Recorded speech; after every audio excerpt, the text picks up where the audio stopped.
Estamos, ¿ya se ve? Muy bien. Primera de Juan, capítulo 4. Primera de Juan, capítulo 4. Shabbat Shalom a todos nuestros hermanos que nos ven por medio de las redes sociales. Prenden esta. Luego dicen que se ve muy oscuro en la. Si de por sí el que habla está oscuro, imagínate. Más oscuro, pues más. Este, ¿Cómo están todos después de una semana en la que terminamos la temporada de fiestas? Tuvimos un fin de semana de cambios, o un fin de semana en donde, bueno, ya tuvimos nuestro primer estudio aquí. Este va a ser el segundo, ya aquí en casa. Y bueno, tuvimos la oportunidad la semana pasada de hacer también la celebración de la festividad de Shavuot, la fiesta de las semanas, que creo que fue una festividad muy bonita, en donde tuvimos oportunidad de compartir la parte de los alimentos, compartir la parte de un tiempo de esparcimiento. Tuvimos oportunidad de estar ahí jugando. Nos dimos cuenta que nos hace falta condición física. este, pero también hubo oportunidad de estar ministrando, orando unos por otros, y creo que fue un tiempo de bendición, en donde pues nuestro Padre Celestial nos llama a que sigamos, nos incentivemos unos a otros a las buenas obras. Y bueno, ya retomamos ya esta semana, bueno, cerrando lo que fue la temporada de festividades de otoño. Ahora retomamos lo que es el estudio de Juan. Estamos en el penúltimo capítulo de Juan, en el primera de Juan, capítulo 4. Bueno, hemos estado hablando de las características que tiene Juan como el apóstol, el discípulo amado, el apóstol que se encargó de escribir ni más ni menos que el Apocalipsis, el apóstol que se encargó precisamente de escribir el evangelio que lleva su nombre. Y bueno, las cartas de primera, segunda y tercera de Juan. Decía que preguntaban, ¿no? En el instituto te preguntaban y te decían: ¿sí sabes por qué Juan llegó primero al sepulcro que Pedro? ¿Por qué Juan llegó primero al sepulcro que Pedro? ¿No se la saben? Sí, sí saben, que sí se acuerdan que en el Evangelio salen corriendo Pedro y Juan, pero el primero en llegar, precisamente en el Evangelio Juan dice que él llega primero y después llega Pedro. La pregunta es: ¿por qué llegó primero Juan que Pedro? ¿Ah? No porque, no porque Juan tiene tercera y Pedro tiene segunda. Tiene esta segunda. Es un chiste, es un chascarrillo bíblico. Juan. Así es, puro es primera y segunda de Pedro, y primera, segunda y tercera de Juan. Pues por eso llegó primero, ¿no? Tiene un cambio más ahí en las velocidades. Pero bueno, la importancia o la relevancia de Juan es importante porque, bueno, pues es el discípulo que dice la escritura que Yeshua amaba. Y sin embargo, nos deja ver. Juan va a tocar mucho la parte, o se ha entendido a lo largo del tiempo en el cristianismo, se le ha conocido como el discípulo amado, como el discípulo del amor. Y Juan va a tocar mucho la parte del amor, pero vamos a ver que no es un amor que es etéreo, no es un amor que no está basado o establecido en reglas y fundamentos. Vamos a ver que Juan claramente establece la parte de qué es el amor, de acuerdo a las circunstancias y de acuerdo a las mismas definiciones que Yeshua les dijo, y en base a ello, pues él desarrolla la parte de cómo debemos amar a Dios, pero también cómo nos debemos amar unos a otros, ¿no? Entonces, ya no saludé, pero bueno, saludo ahorita me acordé, que luego dicen que nos saludamos a nuestros hermanos que están allá en la hermana República de Irapuato, a mis padres, allá en León también saludamos, en San Miguel también mandamos saludos a Ezequio, y bueno, a los que lleguen a ver esto por medio de las redes sociales, los hermanos que no pudieron asistir, también esperamos que sea de bendición el tema. Bueno, vamos a entrar entonces, en Juan. Hemos estado viendo la disertación de Juan, lo que Juan, vemos que el mensaje de Primera de Juan va dirigido a la comunidad de creyentes, no va para una comunidad de creyentes en específico, como las cartas de Pablo, que por ejemplo estudiamos la carta a los romanos y veíamos que iba dirigida hacia la Keilah o hacia la iglesia que se estaba fundando y creciendo en la parte de Roma. Nos hablaba de un tipo de creyentes más maduros, más sólidos, en los cuales Pablo se mete a hacer una disertación interesante acerca de los puntos doctrinales en los cuales, bueno, ellos tendrían que caminar y seguir su fe. Sin embargo, Juan habla, no se ve un destinatario en general, sino se habla que es para la comunidad de creyentes en general, y los escritos que Juan dice han sido muy prácticos. Juan empieza a decir, nos dice que si tenemos pecado, nos engañamos a nosotros mismos, y si decimos que no tenemos pecado, nos engañamos a nosotros mismos y no conocemos la verdad, ¿no? También nos dice Juan que cuando nosotros pecamos, dice, si tú cometes pecado y te arrepientes de tu pecado y te apartas, entonces la sangre del Mesías te limpiará de todas las cosas y tendremos comunión los unos con los otros.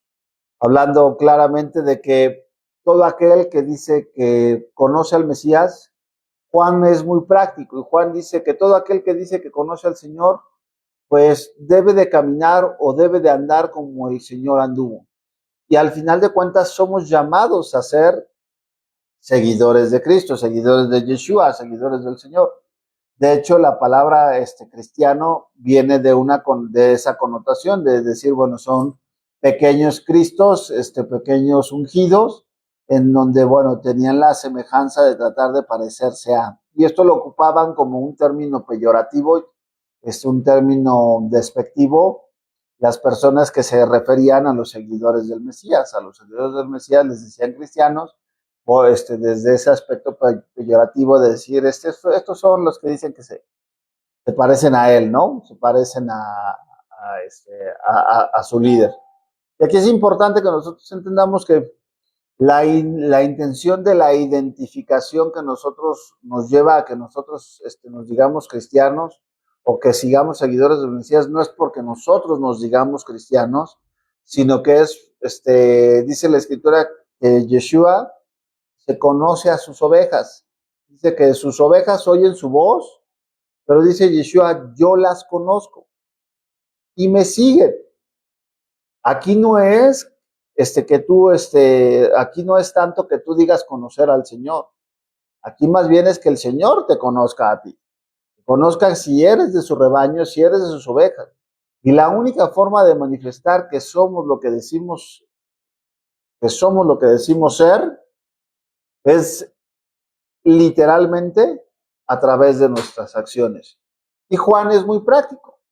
Juan te dice, bueno, si tú dices que eres, debes de andar como Jesús anduvo. Si tú dices que eres, ¿qué anduvo el Señor? Que veíamos en Juan capítulo 2, dice, todo aquel que dice que ama el mundo, el amor del Padre no está en él, porque el mundo pasa y las riquezas y la vanagloria de la vida. Dice, todo aquel que dice amar al mundo, el amor de Dios no está en él. ¿Qué hizo Yeshua? Yeshua decía, mi reino no es de este mundo, mi reino es un reino eterno. Cuando dice que su reino no es de este mundo, aquí vemos una traducción que no es correcta. O sea, cuando Yeshua está hablando de no este mundo, no se está refiriendo al cielo per se, sino se conoce en hebreo una frase como el Olam Haba, el reino por venir. El reino dice, no es este momento, no son estos reinos, sino el reino al que él viene es el reino que está por venir, el reino que él va a establecer en la tierra, el Olam Haba, el reino en el cual él se sentaría a gobernar, donde él establecería como juez y todas las cosas tendrían sentido de acuerdo a la justicia que el Eterno ha establecido. No es un reino que se base en base a lo que este mundo el día de hoy dictamina, ni en base a las leyes que este mundo dictamina, sino es un reino que está por venir. Esto es importante que lo aclaremos porque sí tiene que ver con un reino físico, y no se alegoriza un reino espiritual. Vamos a ver que mucho del cristianismo, cuando vieron que Israel salió, los judíos fueron expulsados de Jerusalén y se destruyó el templo, empezaron a alegorizar las promesas y las palabras de Yeshua. Y entonces decía, el reino por venir, dice, mi reino no es de este mundo. Se estaban refiriendo a qué? Se estaban refiriendo muchos al cielo.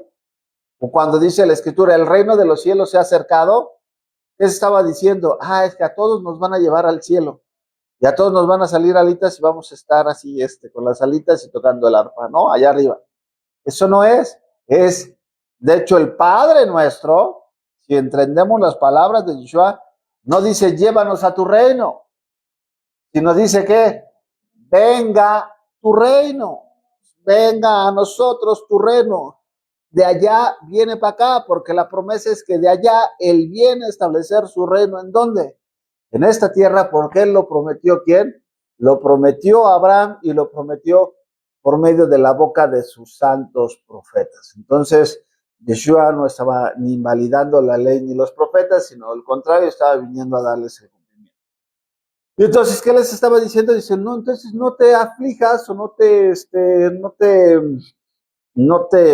no se te quite el sueño, porque tu corazón está puesto en las cosas que estos reinos te están ofreciendo el día de hoy. ¿Y qué es lo que qué es lo que les ofrecía a los reinos de este mundo? ¿Se acuerdan?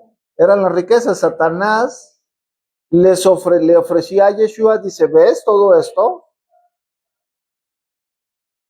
Siguen ofreciendo. Satanás no tiene una moneda de cambio diferente.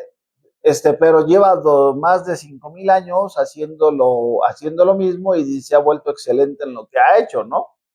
Y entonces, ¿qué le ofrece a Yeshua? Le ofrece los reinos de la tierra. Dice, todo esto te puedo dar si postrado me adoras. Y entonces, no ha cambiado. Y Yeshua, ¿qué les estaba diciendo? Dice, mientras tú tengas tus ojos puestos en lo que este mundo o lo que este sistema te puede ofrecer, dice, el amor de Dios no puede florecer en ti. De hecho, la parábola del sembrador dice, acuérdense, que una de las semillas cae entre las espinas y dice que la vanagloria de la vida y el engaño de las riquezas hicieron infructuosa esa semilla. Quiere decir que una de las cosas por las cuales vendrá la parte de la apostasía es querer ser engañados precisamente con lo que el día de hoy este sistema nos quiere dar y nos puede dar. Y el día de hoy vamos a ver que el mensaje, como decía bien Patti, dice, no ha cambiado, sigue siendo el mismo ataque, pero sigue siendo cada vez más concentrado. El día de hoy estamos inmersos en la tecnología y todo lo que alcanzas a ver tiene que ver con quién tiene la mejor casa, quién tiene una libertad financiera, cómo puedes ser exitoso en 3 pasos. En el evangelio te dicen que sé la mejor versión de ti mismo, Dios te quiere rico, millonario, poderoso, guapo, excéntrico y profeta. Y vamos a ver que esto es lo que se ha plantado y lo que se ha establecido. Y entonces, en base a eso, Juan empieza a hablar y dice, ¿sabes qué? No te engañes. O sea, vamos a entender que vamos en caminos diferentes. La corriente de este mundo va para allá y nosotros, el Señor nos llama a ir en dirección contraria. Estudiábamos que Pedro decía, basta ya el tiempo pasado en el que estuvimos en las borracheras, estuvimos en la vanagloria de la vida, dice, basta ya el tiempo pasado, o sea, ya tuvimos el tiempo de estar ahí, dice, ya estuviste, basta ya, ahora enfoquémonos a las cosas que están por venir, las cosas, el reino por venir, el Lamabar, las promesas que el Señor ha establecido. Dice, todo aquel, dice la Escritura, todo aquel que tiene esta certeza, la certeza de que el Señor regresará, se purifica a sí mismo. Quiere decir que tendrá por consiguiente llevar la parte de de la santidad.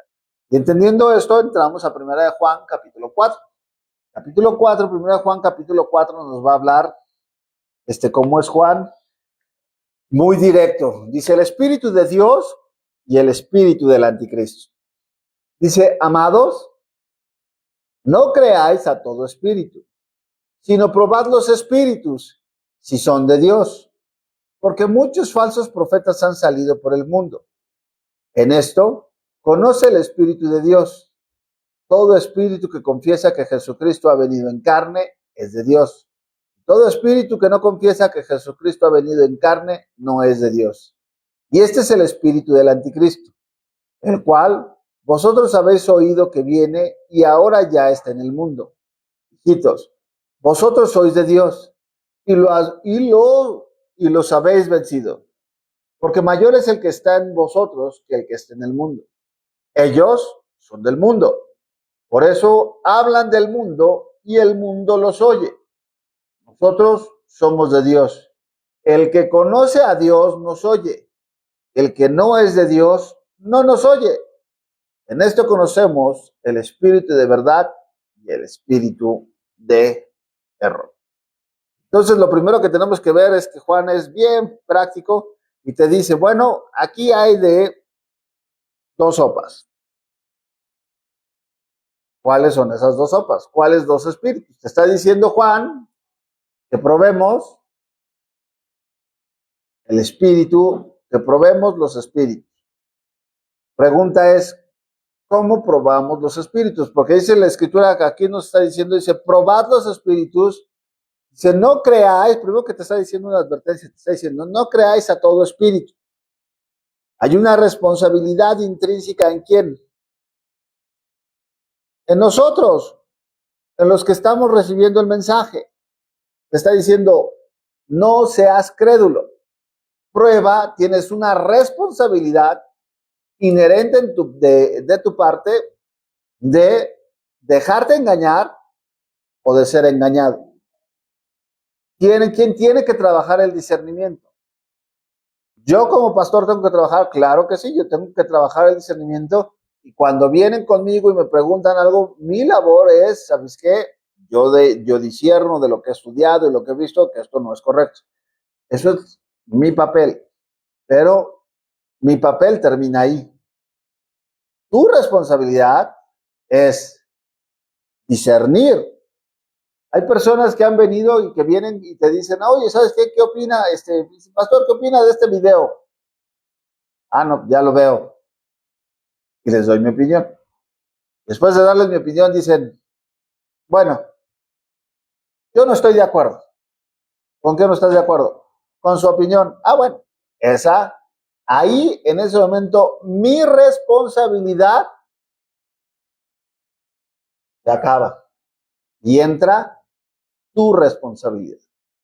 Tú eres responsable de qué escuchas y de qué te vas a alimentar. Y aquí Juan les está diciendo, ustedes, dice, tienen que ¿qué? Dice, tienen que probar los espíritus. Dice, probad si los espíritus son de Dios. ¿Por qué? Dice, porque muchos falsos profetas han salido por el mundo. Entonces, Yeshua mismo, ¿qué está haciendo Juan? Está repitiendo las palabras de Yeshua. Yeshua les estaba diciendo, cuídense de los falsos profetas, que vienen a ustedes como vestidos de ovejas, pero por dentro son lobos rapaces. ¿Qué está haciendo Juan? ¿Está dando un mensaje diferente? No. Juan está repitiendo las palabras que Yeshua ya les había advertido. Dice, cuidado con los falsos profetas. ¿Los falsos profetas desde cuándo han existido? Pues vemos que desde el principio, desde que Israel es Israel, se levantaron hombres que daban profecías que no eran de parte de Dios. ¿Cuántos falsos profetas vemos en el Tanaj que se levantaban y hablaban nada más por obtener el favor del rey, obtener prestaciones, obtener dinero, obtener un lugar de preeminencia? ¿Y qué hacían? Daban falsas profecías. Y entonces decían, cuídense de estos falsos profetas. ¿Cómo sabes? Oye, es que no cualquiera, ¿se acuerdan que Yeshua dice, vamos a ver cómo se liga? No cualquiera que te dice, le dice Señor, Señor, perdón, entrará en el reino de los cielos, sino el que termina por hacer la voluntad de su Padre. Aquí de repente nosotros escuchamos y pensamos que porque un hermano dice aleluya, ya es cristiano. O porque ora por los alimentos, decimos ya es cristiano, ¿no? ¿De quién es la responsabilidad? ¿Cómo podemos probar los espíritus? Y no solamente esto, algo interesante es qué herramientas vamos a ocupar para probar los espíritus. Porque les puedo decir algo, los profetas tenían una característica, los profetas de Dios. Normalmente no eran bien recibidos. Y Juan nos lo dice aquí abajo, vean lo que dice Juan. Vean lo que dice Juan aquí. Dice, hijitos, vosotros sois de Dios y lo habéis vencido, porque mayor es el que está en ustedes que en el mundo. Dice, ellos son del mundo.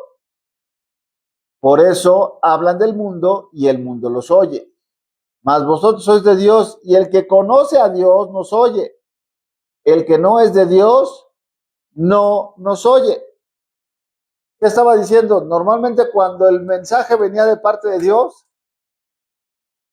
la gente no lo aceptaba, o la gente le era complicado o difícil aceptar el mensaje que venía de parte de Dios. ¿Por qué? Porque el mensaje que venía de parte de Dios te iba a reprender, te iba a sacudir, te iba a mover y te iba a decir, ¿sabes qué? Necesitas cambiar esto que estás haciendo. Entonces, ¿cuál va a ser la medida que vamos a ocupar para saber y probar los espíritus? Porque si es en base a, ay, no, es que el hermano me cae mal. Uy, no, ya llegó y ya, ay, no me habló. Ay, no. ¿No se acuerdan de un rey que decía el rey Acab? Que decían, háblenle a los profetas. Y cuando van a ir a atacar a los filisteos son, ¿verdad? Que a los filisteos, y que está junto con él el rey de Judá, que es, ¿quién es el rey de Judá en ese momento? ¿Joaquín? Es sí es, bueno, no me acuerdo. ¿Josafat? No, no es Josafat. Bueno, ahorita lo revisamos. ¿Qué le dice? A ver, y llegan 400 profetas y empiezan a hablar y todos hablan victoria y dicen, sí, vas a ganar y van a ganar y vas a hacer.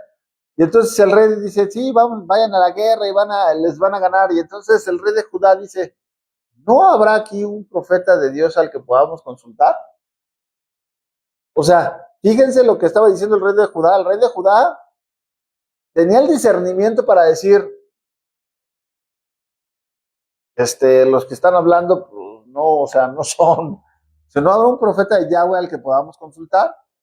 Y entonces dice, si hay uno, ¿es Josafat? Ah, gracias, es Josafat.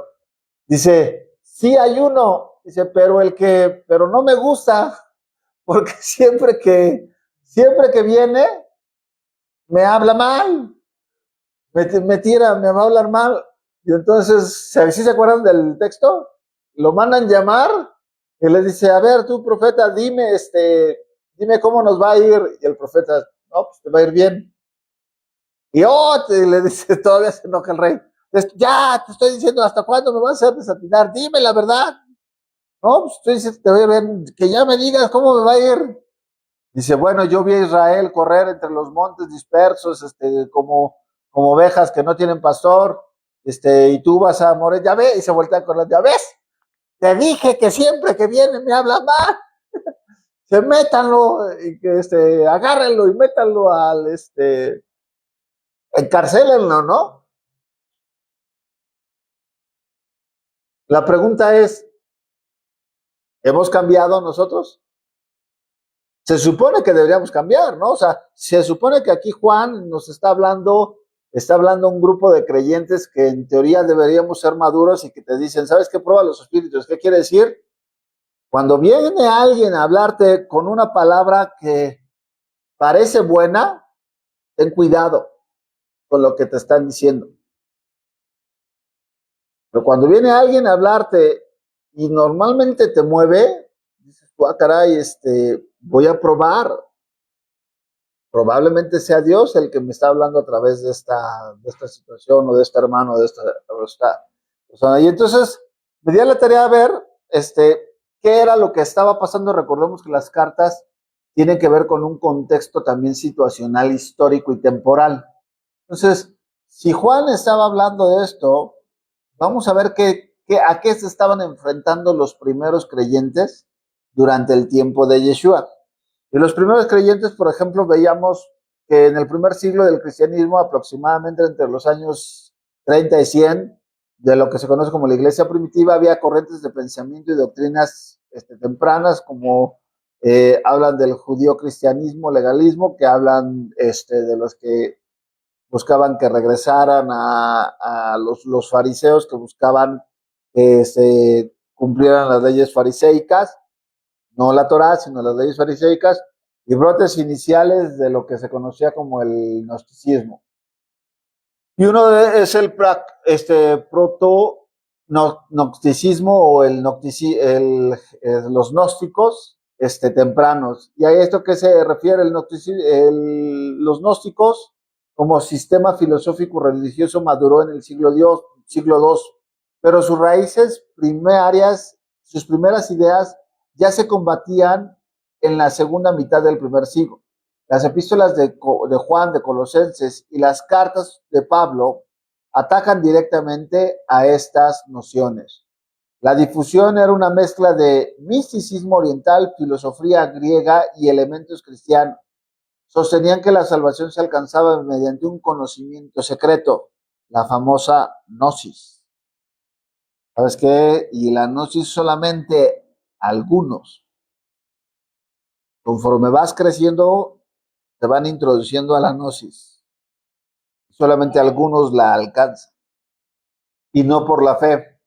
Había un dualismo radical, que quiere decir creían en dos vertientes importantes. Dice, creían que el espíritu era intrínsecamente bueno y la materia, o sea, el cuerpo físico, era malo.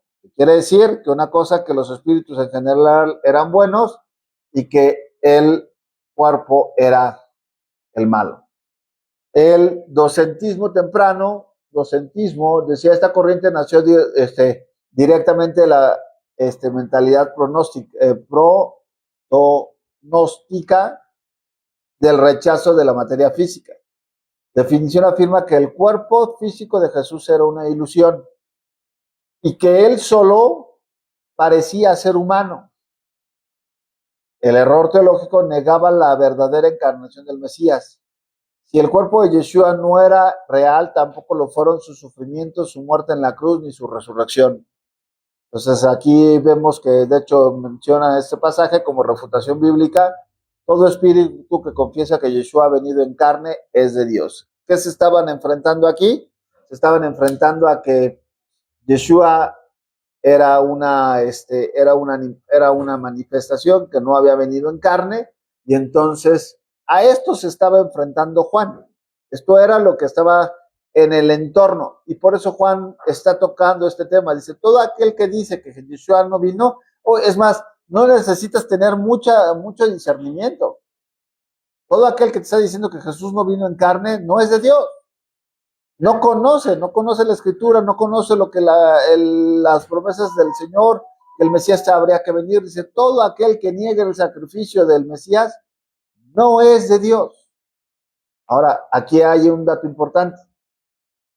El judaísmo tradicional niega, principalmente el ortodoxo, niega precisamente a Yeshua en cuanto a la deidad de Yeshua. Y aquí vamos a ver que es un dato interesante, que es la siguiente cosa que se presenta durante el primer siglo. La herejía de ¿qué? Del Cerinto o el cerintismo. Cerinto fue un maestro religioso que operó en Éfeso a finales del primer siglo y fue contemporáneo del apóstol Juan.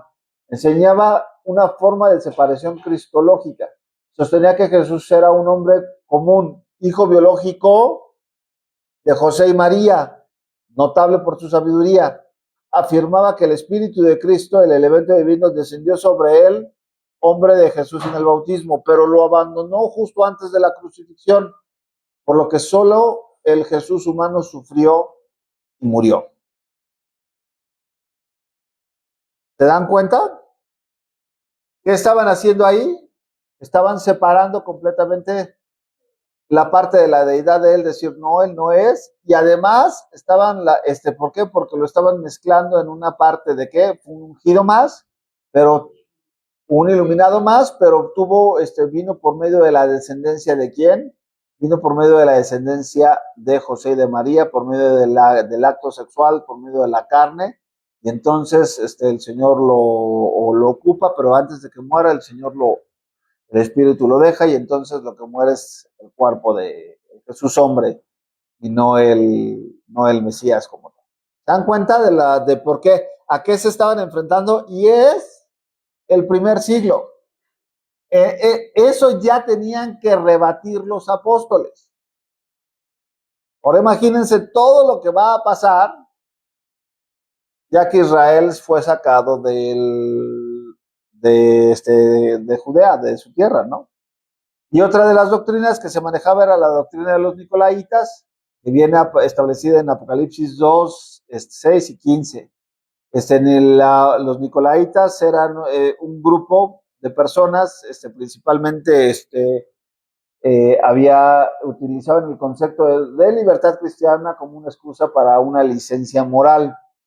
Provenían de la participación en banquetes donde se comía carne sacrificada a los ídolos y toleraban la parte de las inmoralidades sexuales involucradas frecuentemente en los cultos paganos. Además, los nicolaitas eran los encargados de tratar de poner y decirle al líder que estaba enfrente qué era lo que tenía que compartir, qué era lo que tenía que decir, de qué podía predicar y de qué no podía predicar. Bueno, pues esto es hasta la fecha en Estados Unidos. Hay algunas congregaciones que la iglesia contrata a un pastor, le paga el sueldo al pastor y el pastor cuando empieza a hablar acerca de temas difíciles, no les gustan a la comunidad, le dicen al pastor hasta luego, ahí nos vemos, lo corren y entonces se traen a otro que les predique lo que ellos quieren escuchar. La doctrina de los nicolaitas es lo que el Señor dice, porque no es la comunidad la que establece el mensaje, sino será la palabra. La comunidad está llamada, ¿qué nos está diciendo aquí? A pesar los espíritus. Somos llamados a pesar los espíritus. Y de hecho el libro de Hebreos dice, que ahora dice, imita a los pastores, pero se imita a los pastores y sujétense a ellos, pero ¿qué dice ahí? Versículos antes te está diciendo, después de que hayas corroborado la actitud de ellos, su forma de vivir, que su forma de vivir sea coherente con lo que se predica y que no sea incoherente con lo que se predica. ¿Qué dice Juan? Todo aquel que quiera dirigir, ¿qué dice Pablo? Todo aquel que quiera dirigir la casa del Señor, todo aquel que anhela obispado, buena cosa desea. ¿Pero qué le manda hacer? Que gobierne bien su casa. Porque ¿cómo podrá gobernar la iglesia si no puede gobernar su casa? ¿Se dan cuenta? No había nada de que candil de la calle y oscuridad en la casa. Tenía que ser congruente lo que se estaba diciendo con lo que se estaba haciendo. Y la pregunta es, si ese mensaje que fue para Juan, que dio Juan en ese tiempo, a nosotros, ya como se los dio Juan en esa época, a nosotros nos servirá el día de hoy. ¿Todavía tendremos que pesar los espíritus? La palabra de Dios dice que la palabra de Dios es para todos los días. Y ¿qué nos está diciendo la advertencia? Es para todos. Y estaba viendo esta semana, vi un anuncio de una película que se anunció en tele y dije, no conocía a estos, a los famosos, ¿alguien conocía de los Shakers? Shakers, ¿alguien conocía de los Shakers? Bueno, son de mí, se parece, dice, es una comunidad que se da en el 1747. Su fundadora es Ann Lee. ¿Y saben qué hablaban estos, estos Shakers? O les decían Shakers porque el Espíritu Santo venía sobre ellos y de ahí ellos empiezan con el momento que se empezaban a mover y entraban como que en un trance y empezaban a moverse todo, pero ellos estipulaban que no se podían reproducir, ellos tenían que estar en un celibato permanente, tanto hombres como mujeres, no se podían convertir y que no se podían reproducir. Y segundo es que el espíritu, la primera venida de Jesús fue precisamente con Jesús y Anli, no, sí, la primera venida ya fue, pero la segunda venida vino en Anli, vino en la mujer, y ahora la mujer era Cristo en la tierra, y entonces hicieron su fundación y en Estados Unidos crecieron mucho durante los años 1700, 1800, y luego empezaron a decaer, ¿no? Entonces dices tú, empezaron a morir, solamente era por comisión. Hoy me llamó mucho el tema porque dije, bueno, ¿cuántos integrantes hay en los Shakers hay? Ahora ¿cuántos creen que son? Tres. Tres a nivel mundial, pero este, tres. En no, en 1700 a la fecha, o sea, cuando llegaron a tener más, llegaron a ser en 1747. No porque fueron por conversión. De hecho, eran dos, pero una se acaba de convertir hace poco, entonces, y trabajan, pero tienen una comunidad muy grande, entonces, tienen, tienen una comunidad, o sea, tienen ranchos muy grandes en donde trabajaron antes, pero hay toda una comunidad, tienen muchas propiedades, pero por ejemplo hay una comunidad que está ahí que se llama, no es afín a sus enseñanzas, pero trabajan en esas plantas y en eso, y entonces hay una comunidad de personas que se dicen amigos de los Shakers, que son los que les ayudan a que eso, pero los miembros que creen eso son tres. Entonces dices tú, ¿qué onda, no? O sea, ¿cómo puede? Pues, pero lo importante, lo interesante es cómo pueden engañar a las personas. Bueno, eso fue en 1700, pero tenemos aquí todos conocen a ese, ¿no? A ese personaje. Ese personaje es Nazón,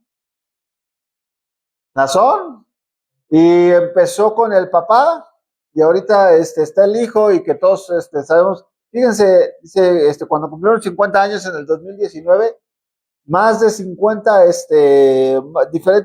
más de 50 países asistieron al aniversario de la luz del mundo. Creyentes de la luz del mundo en todo el mundo, se calcula que hay alrededor de 10 millones de personas. Y está en Guadalajara, la central está en Guadalajara. Tiene un sector impresionante en Guadalajara, que es no me acuerdo cómo se llama, Providencia, o no me acuerdo cómo se llama la colonia, pero es la hermosa provincia, sí. Toda esa colonia, toda la colonia y todos los anexos, no puede vivir nadie que no sea de la parte de la luz del mundo. Y le decía, bueno, este hombre, el otro día pasamos por la que está aquí en Aguascalientes, ahí por Tercer Anillo, que la ves y los edificios muy grandes, muy bonitos, todo, y sí saben cómo se casaban ellos, ¿no? ¿No vieron el documental de cómo se casaban? El día, los días de matrimonio, iban, por ejemplo, las mujeres en edad casadera, llegaban con su vestido blanco y los hombres en edad casadera, y entonces pasaban, y entonces el apóstol decía, a ver, tú te vas a casar con él. Y en ese momento los casaban y se iban, tú te vas a casar con él, tú te vas a casar. Así establecieron la parte de los matrimonios. Ah, no, sí, claro. Ah, sí, ahí se hacían la separación, bueno, de lo que se ha visto ahora, ellos hacían la separación para reservarse a lo mejor para que los dirigentes y para ellos ya está en la cárcel, está en la cárcel en Nueva York. Ahorita siguen los dirigentes, pero hablan de que todo, después de que, ¿eh? Sí, él maneja y dicen porque dicen que es una prueba de que él está siendo perseguido así como Jesús fue acusado injustamente, así lo acusaron a él. No, sí. Entonces, la pregunta es, ¿de quién es responsabilidad? De cada uno de nosotros de probar los espíritus. La que está a un lado, ya no les alcancé a poner más, pero ya salió una mujer que se llama Lisbeth, pero es Cristo Lisbeth, y ella es Jesús en este tiempo. Dice, entonces, dice alguien, dice la escritura que no hay nada nuevo bajo el sol. Aquí está Cristo Lisbeth, le ganó a Ann Lee, o sea, es un refrito de Ann Lee, es la de los Shakers, que también decía ella que ella era Cristo en la tierra, ¿no? Y así como eso podemos hablar de un chorro, de muchísimos, y muchísimas cosas heréticas que el día de hoy se habla. La pregunta es, ¿estás preparado para pesar los espíritus? ¿Cuál va a ser el filtro que vas a ocupar? Y tenemos que tener cuidado porque Satanás se disfraza como ángel de luz. Ay, no, es que sabes que me cae re bien la persona y lo que me dice, me checa, sí, sí, sí. No, pues, no está mal. ¿Con qué lo cuadraste? Nada más es que le rasques poquito, a ver, ¿con qué lo cuadraste? O sea, ¿con qué cuadraste que, por ejemplo, te checa el audio, ¿no? Con el video. ¿Lo cuadraste con la palabra o lo cuadraste con lo que tú tenías ganas? Los mormones, ¿no? Es que Dios me dijo que tuviera más esposas.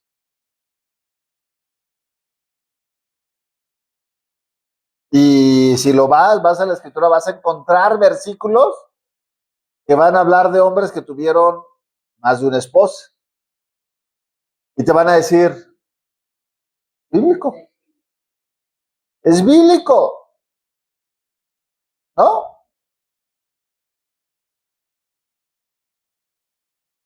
Y entonces, ¿qué hacemos? Ah, no, sí, no, sí, me checa, bueno, ve y chécalo con tu esposa a ver qué te dice, ¿no? Chécalo con tu... No, en la misma Biblia dice, y sí hay casos, claro que sí, pues vamos a ver a Abraham. Abraham tuvo a Sara, Abraham tuvo a Agar, Jacob tuvo a ¿cómo se llama? A Lea y a Rebeca. Le digo, entonces, pero la pregunta es, digo, ahí, por eso la importancia es de conocer la escritura. Porque cuando tú ocupas un versículo y lo sacas de contexto, entonces se vuelve en un pretexto. Y la única forma para conocer es a través de ¿qué? De estudiar y de pasar tiempo con el Señor. Dios no te va a llevar a quebrantar sus mandamientos. Porque, ¿qué te está diciendo? Juan te está diciendo, en esto conoces el espíritu de verdad y el espíritu de error. El día de hoy se han levantado muchos espíritus de error, que es lo que tratan de qué? Van a estar dirigidos hacia la parte de tu carne. hacia la parte de lo que tú quieres. No, es que yo creo que Dios me está bendiciendo. Sí, sí. O sea, sé que a lo mejor con las personas con las que trabajo pues, son narcotraficantes, pero pues a mí el Señor, dice la Biblia que, la riqueza de los injustos será para los justos. Y entonces, ¿y qué haces? No, pues yo nada más, sé que viene del narcotráfico y pues, bienvenido sea, Señor, para tu obra, ¿no?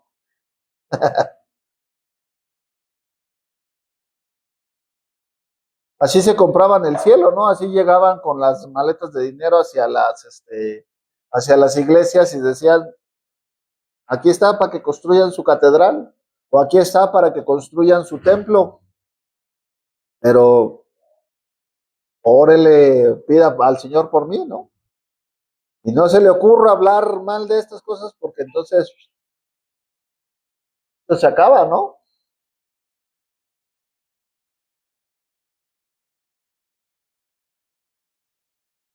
Juan, Juan, el mismo Juan nos dice que si nosotros amamos, Juan 14:15 dice, si ustedes me aman, ¿qué dice?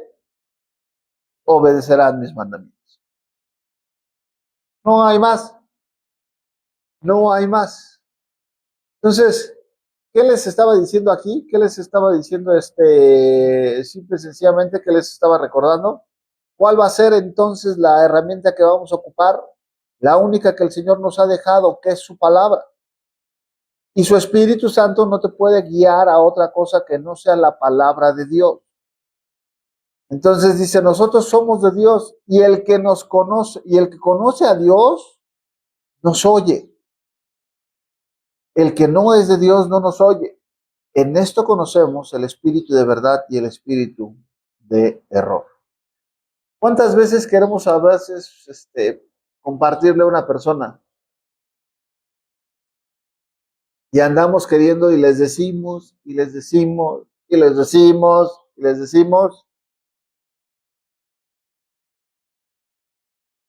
no te escuchan y no te escuchan y no te escuchan y no te escuchan?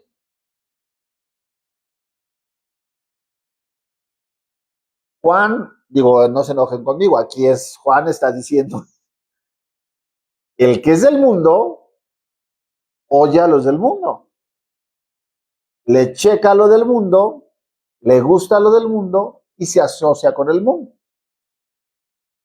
Si el que es de Dios, te va a escuchar, siempre y cuando tú estés hablando palabra de Dios. ¿Se dan cuenta?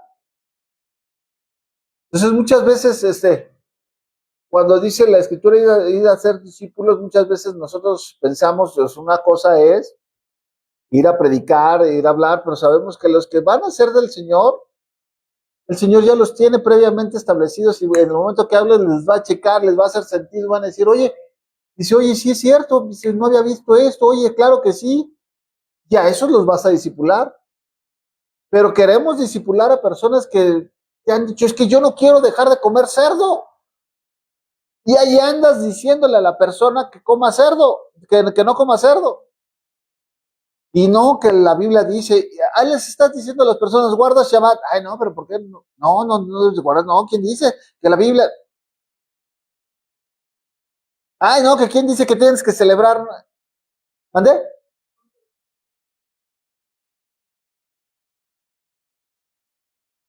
¿Ah? Entonces en el Nuevo Testamento ocupamos la sangre del Mesías como excusa para poder pecar. Eso no es, eso no puede ser.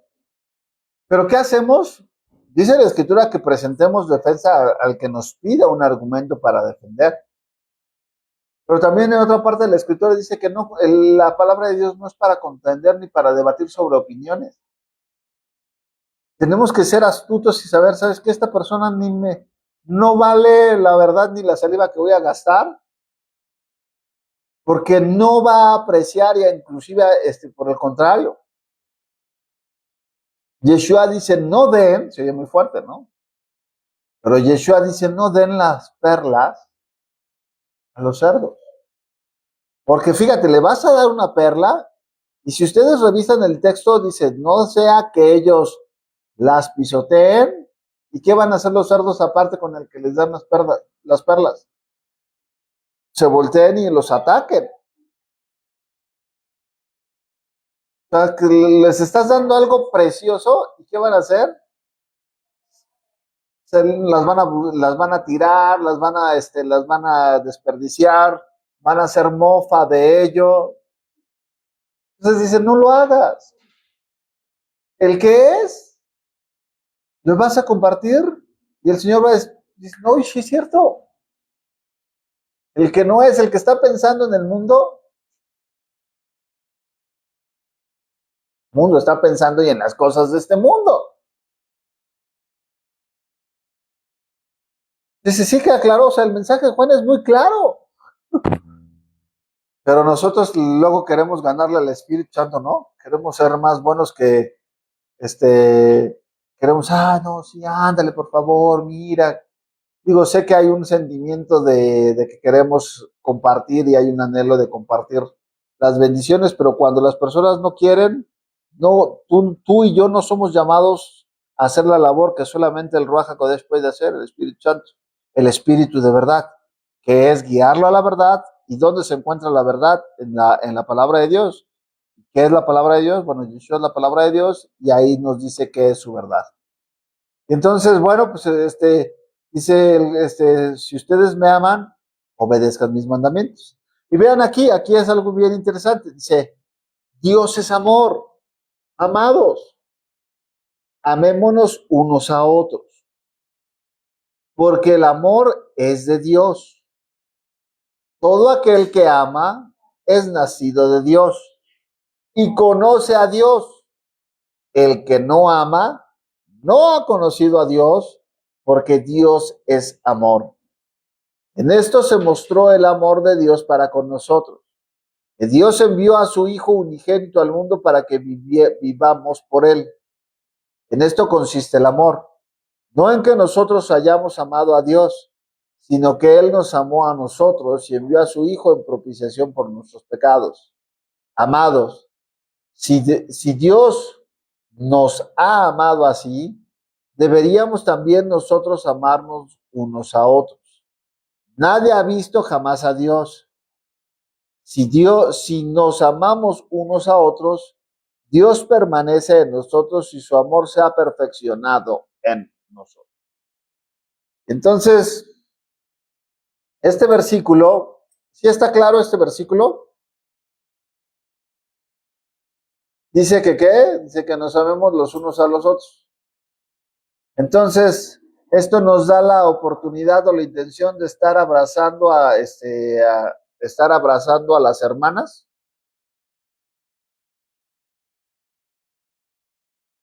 Eso nos da el estar, no, pues es que la estoy amando en el amor del Señor. O que la hermana vaya y que abrace un marido que no es el de ella y que lo estruje. ¿Por qué? Pues porque es el amor del Señor. Pues no, es más, dice que mientras más nos amemos, más estamos mostrando el amor de Dios, ¿no? ¿No está diciendo esto aquí? Primero, es que es importante estos conceptos, porque el día de hoy la palabra amar se ha desvirtuado grandemente. Y la palabra amar el día de hoy, vamos a ver que hay un amor que es eros, en griego es un amor eros, un amor que es ágape y un amor que es filos, en griego. Pero yo me voy mejor a la definición que dice la escritura, que es ahabá, que es Dios es amor. Y la parte de cuando nos está diciendo que Dios es amor, es un Dios que dice la definición. ¿Quieres la definición correcta y no la definición griega? Porque la definición griega te va a decir, el amor eros es el amor erótico, el amor filos es el amor de hermanos, y el amor ágape es el amor incondicional. Pero el amor que Dios manifiesta es el amor que está establecido en Corintios, que dice, el amor no hace nada indebido. Así que ahí ya te quitaron las ganas de estar yendo Ay, no, pues es un abrazo sano. Es el amor del Señor me llena. ¿Sí me explico? Dice, no hace nada indebido, no busca lo suyo. Ay, mira, es que hoy me gustó la hermana, no, me voy a acercar así como ¿para qué te estás? Es que la quiero saludar con ósculo santo. Y como el ósculo santo en ese momento era un beso, pues es que nos podemos saludar con ósculo santo, dice la Biblia, ¿no? Bueno, la Biblia te está diciendo, cuando Dios, Juan está hablando del amor, te está diciendo claramente que el amor de Dios no hace nada indebido, no busca lo suyo. ¿Qué quiere decir? No busca aprovecharse de la situación. Te quiero recordar que el Dios al que amamos o al que decimos amar y al que servimos conoce las intenciones de tu corazón y de mi corazón. Entonces, ¿qué te está diciendo él? ¿Cómo te está hablando él de qué amor? De un amor que es limpio, que es puro, que no hace nada indebido, que todo lo cree, todo lo soporta, no se goza en la mentira, más se goza en la verdad. Ese es el amor el que Dios nos ha amado, y por eso dice, y ese amor, ¿cómo se caracteriza? En que en lugar de buscar lo suyo, Él da de sí. ¿Y queda claro? Él da de sí. Él abre, Él busca. Por eso dice la Escritura que por eso Él envió a su Hijo, porque Él quería estar con nosotros. Ahora, no quiere decir que no amara a su Hijo, claro que se amaba, pues es Él. Pero ¿qué estaba diciendo? Él sabía el precio que se tenía que pagar. Más aún dice la Escritura que siendo pecadores, Yeshua murió por nosotros. Y que si nosotros el día de hoy amamos a Dios, es porque Él nos amó a nosotros primero y lo único que estamos haciendo nosotros es corresponder a ese amor. ¿Sí queda claro? Entonces, cuando está diciendo aquí que amemos a Dios, que el amor de Dios, vean lo que está diciendo aquí, dice, el que ama es nacido de Dios y conoce a Dios, porque el amor es de Dios. Pero no te está diciendo aquí pasión. ¿Te dan cuenta? Ah, el amor es sufrido, el amor es dar. El amor pasional se basa en qué? En buscar lo suyo. El día de hoy, ¿qué es lo que qué es lo que rige en el mundo? El amor pasional, que busca que el deleite de la persona, buscas tu autosatisfacción. Entonces dicen, no, estos versículos, ojo, por eso, estos versículos son los que agarran los del movimiento LGTBQ para decir que Dios es amor, que nos tenemos que amar unos a otros, se está diciendo ahí. Espérate, pero te está diciendo, tú lo quieres llevar al amor eros. Y de eso no está hablando Juan. Está hablando de un amor que es santo. Y para que ese amor se pueda manifestar, para con Dios se debe de manifestar en santidad. Y vean lo que está estableciendo aquí. Se manifiesta con Dios en santidad, pero entre nosotros también tiene que manifestarse en santidad. Yo no puedo decir que amo a Dios en santidad y andar con intenciones desconocidas con las hermanas o con los hermanos que me rodean.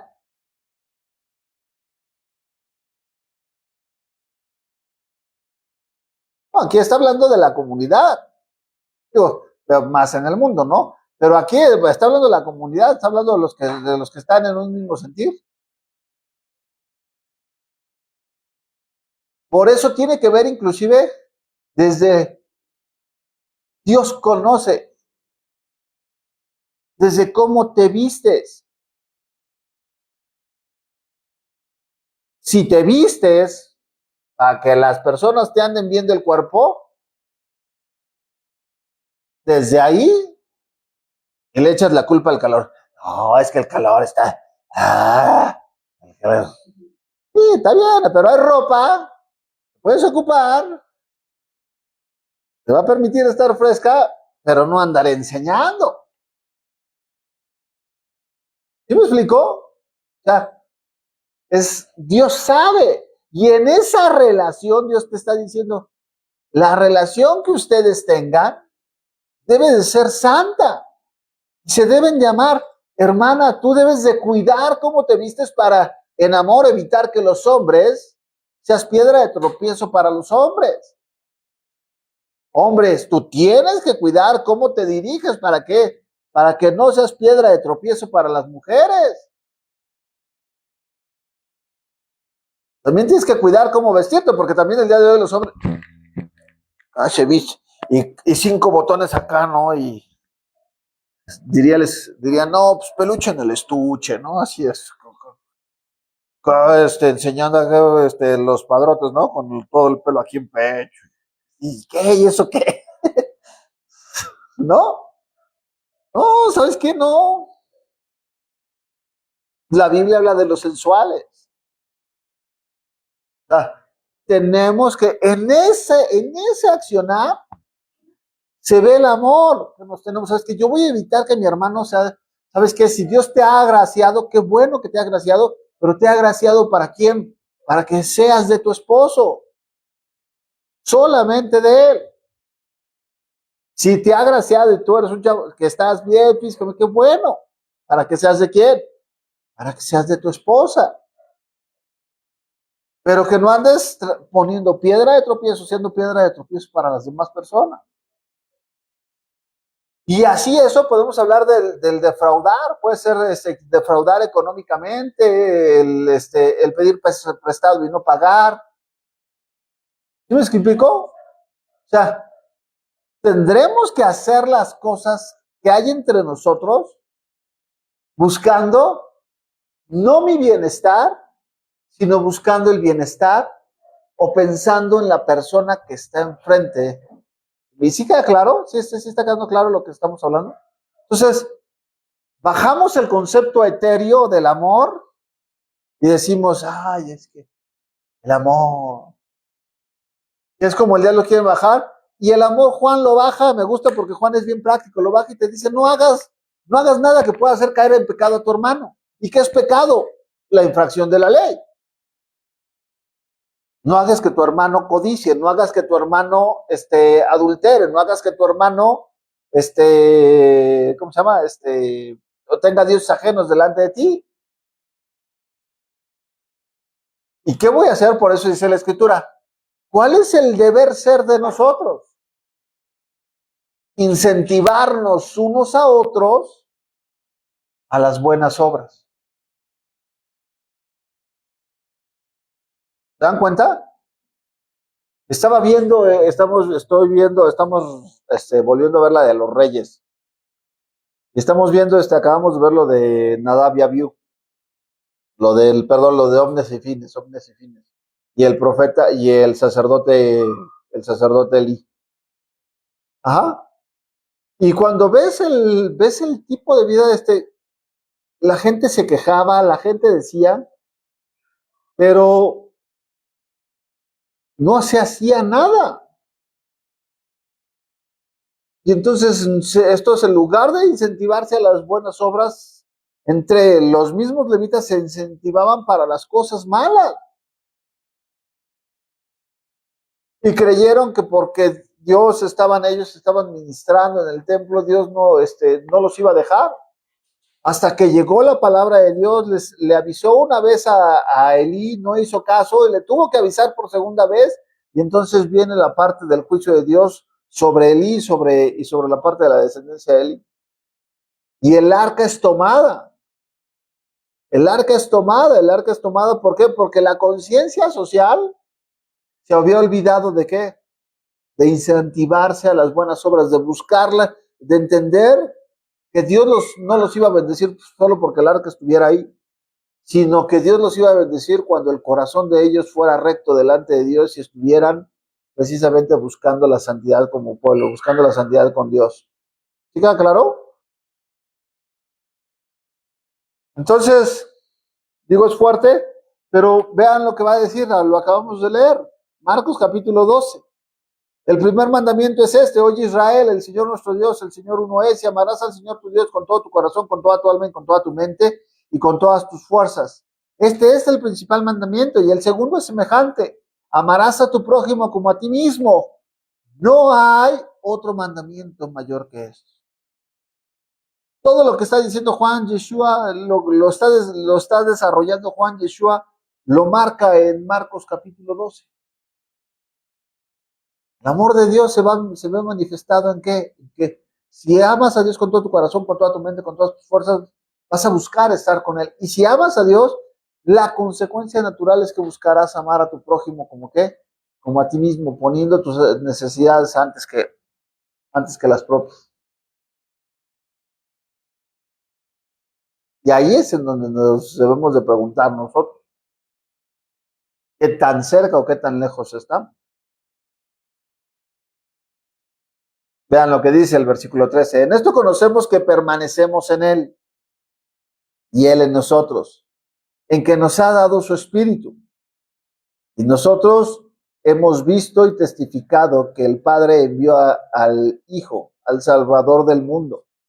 Todo aquel que confiesa que Yeshua es Hijo de Dios, Dios permanece en Él y Él en Dios. Y nosotros hemos conocido y hemos creído el amor que Dios tiene para con nosotros. Dios es amor. Y el que permanece en amor, permanece en Dios y Dios en él. ¿Por qué te está diciendo que el que permanece en amor? Porque el amor no es un sentimiento. Aquí te está estableciendo que los sentimientos van a ser sentimientos que van a fluctuar, pero ¿qué te está diciendo? Permanecer en Dios, ¿qué es? Permanecer en el amor, ¿qué es? Permanecer en su palabra, permanecer en sus mandamientos. ¿Sabes qué? Que a pesar de las situaciones, a pesar de los contratiempos, permaneciste en lo que Él te dijo. Y entonces, si tú permaneciste ahí, es una confirmación de que tú estás permaneciendo, no porque tú estés permaneciendo, sino porque Dios perfeccionó su amor en ti. ¿Qué hizo Yeshua? Volvemos a lo mismo. Yeshua permaneció a pesar de la prueba. Permaneció en Él. Y en ese momento que Él estaba en su momento de mayor aflicción, fue cuando fue perfeccionado, dice la Escritura, por la recompensa que Dios iba a recibir, que Dios iba a otorgar. Cuando, ¿qué te dice? Cuando nosotros permanecemos en Dios a pesar de las situaciones, Dios te perfecciona. ¿Por qué? Porque está perfeccionando tu amor hacia Él. Y tu amor hacia Él solamente lo puedes medir, o Dios te da el único parámetro en tu amor hacia Dios, lo puedes medir a través de la obediencia. Decía Shakespeare, escuché en la semana estas palabras y dije, wow, qué ciertas. Decía William Shakespeare, decía lo siguiente: dices que amas la lluvia, pero cuando llueve, abres el paraguas. Dices que amas el sol, pero cuando sale el sol, te tapas. Dices que amas el viento, pero cuando el viento sopla, cierras la puerta o cierras las ventanas. Por eso me haces pensar cuando dices que me amas. ¿Se dan cuenta de lo que está diciendo? Dice, tú dices que amas, y ay, sí, amo la lluvia, pero en lugar de disfrutar la lluvia, dices, amo la lluvia siempre y cuando no me moleste. Cuando ya empieza a ser molesta para mí, ¿qué hago? Me quito de la lluvia. Digo que amo el sol, ay, sí, ay, qué bonitos son los días con sol, ay, sí, qué bonito. Y ahorita, ¿qué hacemos? No, ¿por qué? Porque es molesto. Te quitas. El viento, no, igual. Bueno, amar a alguien representa no solamente amarlo cuando está en sus momentos de disfrute, sino también cuando esa misma situación o esa misma persona te va a generar momentos de incomodidad, momentos en los cuales no vas a estar a gusto. Cuando dices que amas a Dios, todos podemos decir amar a Dios cuando abrimos nuestros ojos y vemos la luz de un nuevo día y nos ha dado de comer, pero ¿qué tal decimos amar a Dios cuando se trata precisamente de leer la Biblia? Cuando decimos amar a Dios de congregarnos, no, ya no, se me complica, o no, no siempre. Cuando tengo que amar a Dios y no comer lo que me gusta. Cuando te digo que amar, ¿se dan cuenta? El que ha sido perfeccionado en el amor de Dios es el que permanece en él. ¿Y cómo permanecemos en él? El que tiene mis mandamientos y los guarda, ese es el que me ama. Y el que me ama, vean lo que dice ahí, será amado por mi Padre y yo le amaré y me manifestaré a él. Ahí es donde se perfecciona el amor. Que a través de las circunstancias y de las dificultades y de que dice Dios, ve que permanecemos fieles, en ese momento ahí es en donde Dios dice, Dios te ama, y que dice, y yo le amaré y me manifestaré a él. Veremos ahí. ¿Qué pasó cuando Yeshua estaba y dice, pero pase de mí esta copa? ¿Se acuerdan? ¿Qué pasa después de eso? ¿Quién le trae consuelo a Yeshua en el huerto del Getsemaní? ¿Se acuerdan? Que le dicen, se voltea y buscaba el consuelo en los discípulos y dice, ¿no han podido orar conmigo una hora? A la verdad el cuerpo está dispuesto, pero la carne es débil, ¿se acuerdan?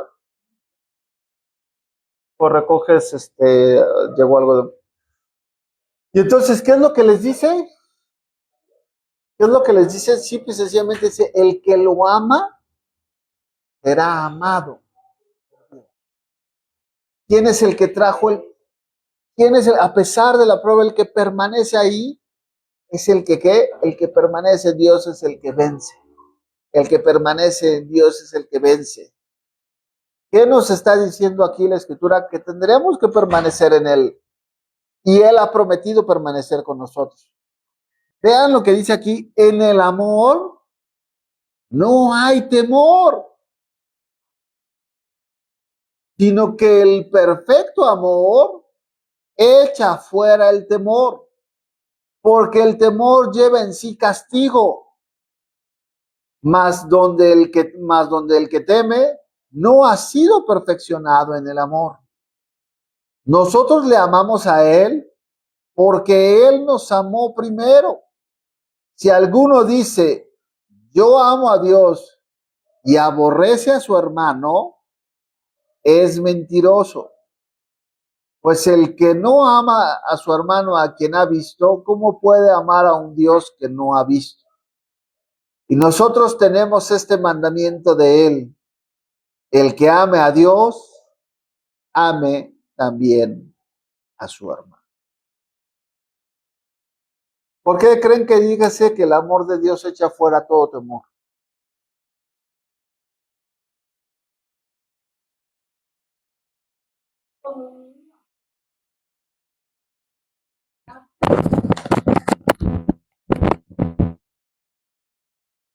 Porque conoces quién es tu papá, es como cuando eras niño, te daba miedo en la noche, ¿no? O te tenías una pesadilla. Entonces ibas corriendo a la cama de tus papás y se disipaba, o sea, realmente se quitaba ese amor porque conocías a tu papá, por ese temor porque sabías que estaba tu papá y que él te iba a defender y que él te iba a cuidar. Entonces pasa lo mismo. Cuando nosotros le conocemos, Y cuando creemos en Él, no hay ninguna persona que no haya pasado por temor. O sea, eso es pues una realidad. Hay momentos en donde temes, pero es cuando te llenas de su palabra, cuando le conoces y sabes que Él va delante de ti y que no hay mal. Una vez escuché esto de un rabino, que no hay mal para los hijos de Yahweh. Y en ese momento dices, ay, ¿cómo no? Aunque estemos pasando por aflicciones, aunque estemos pasando por dificultades, Él tiene la capacidad de convertir lo malo en lo bueno y aún situaciones que se habían hecho en contra de nosotros, Él las torna en bendición y salimos avantes. Por eso somos más que victoriosos, somos más que vencedores, porque Él ha vencido. Tu palabra lo dice, en el mundo tendréis aflicción, pero confiad, yo he vencido al mundo. Y cuando pasamos esas situaciones de temor, pero confiamos en que Él está, en que Él no nos da una prueba que no podamos soportar, en que en medio de la dificultad Él está, tú lo compartías la semana pasada, de los, cuando estaban los amigos de Daniel, Yeshua estaba en el fuego con ellos.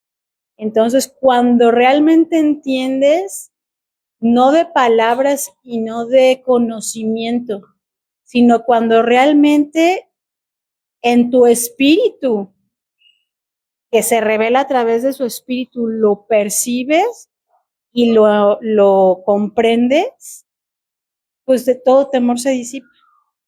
Todo temor se disipa y sabemos que Él es esperanza de vida. Él es un Dios de esperanza. De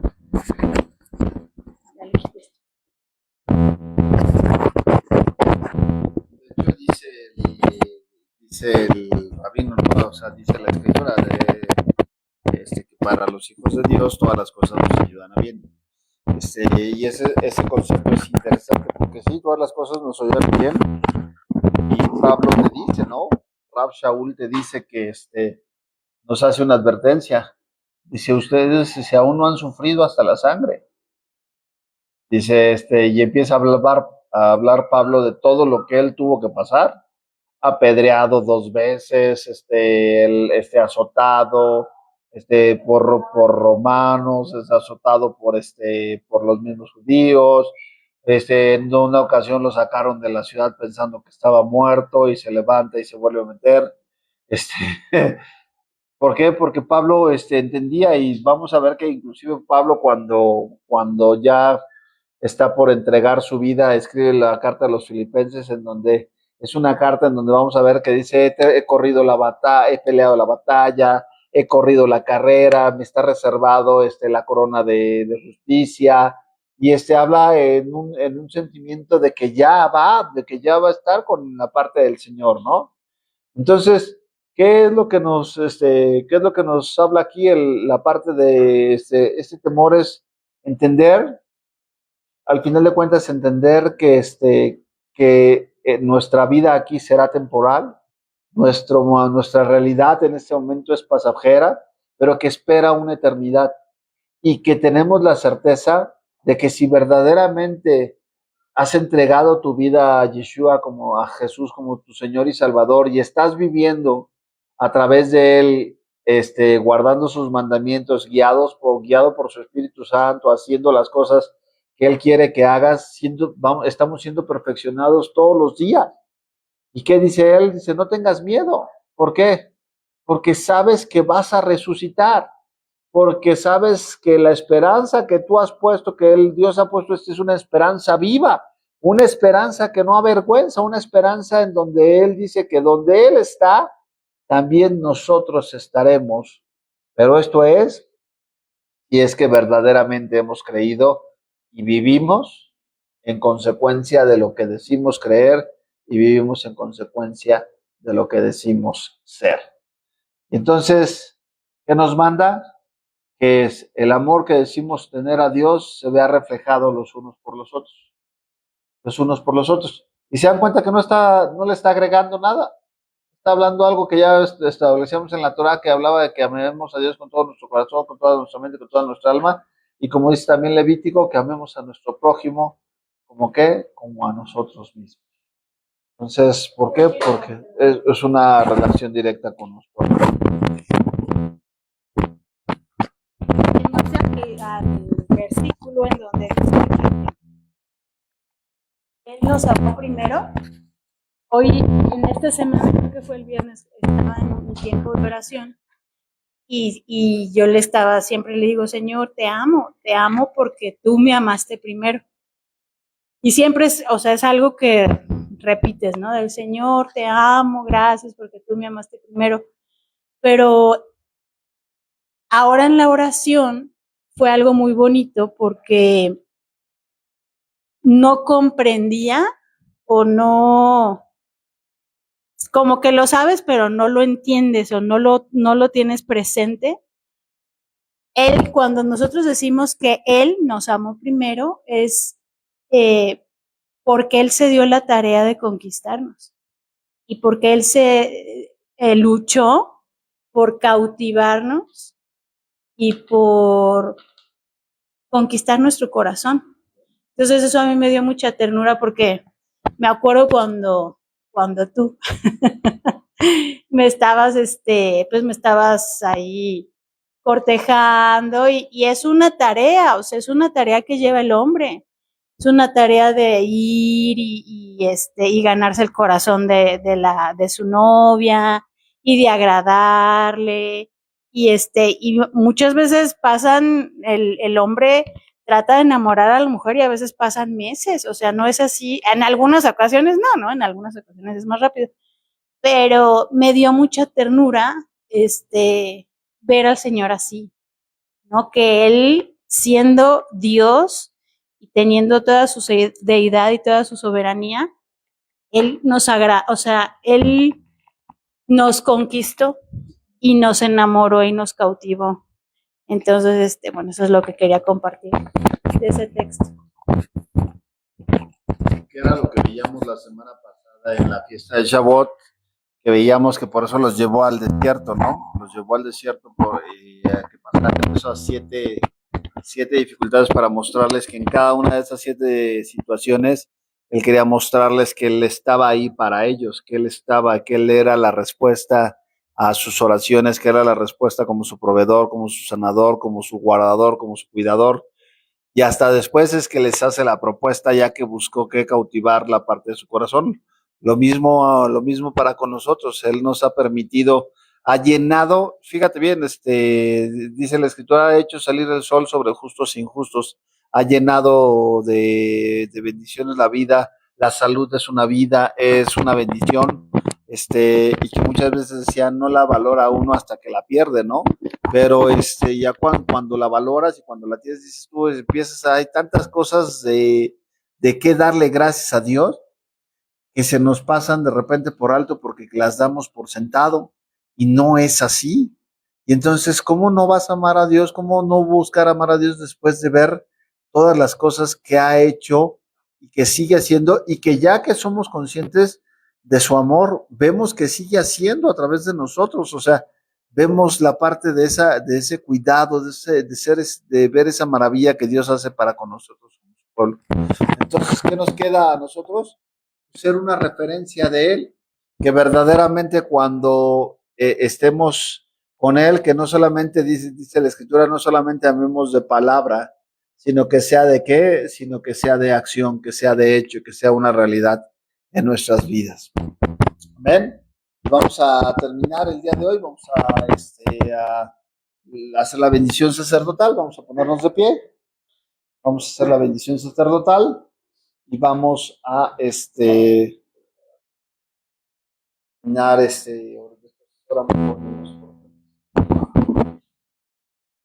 Yevarejeja Yahweh, Beismereja Yael, Yahweh, Panabeleja, Bijuneja Isa, Yahweh, Panabeleja, Bella Semleja, Shalom. Yahweh te bendiga y te guarde. Que Yahweh haga resplandecer su rostro sobre ti y tenga de ti misericordia. Quiera Yahweh hacer resplandecer su rostro sobre nosotros. Ponga en nosotros. Te bendecirás a los hijos de Israel. En el nombre de Yeshua, Señor, te damos gracias. Amén. Vamos a despedir la transmisión. Que el Eterno les bendiga. Y le voy a pedir a Julio que nos haga favor de orar por diezmos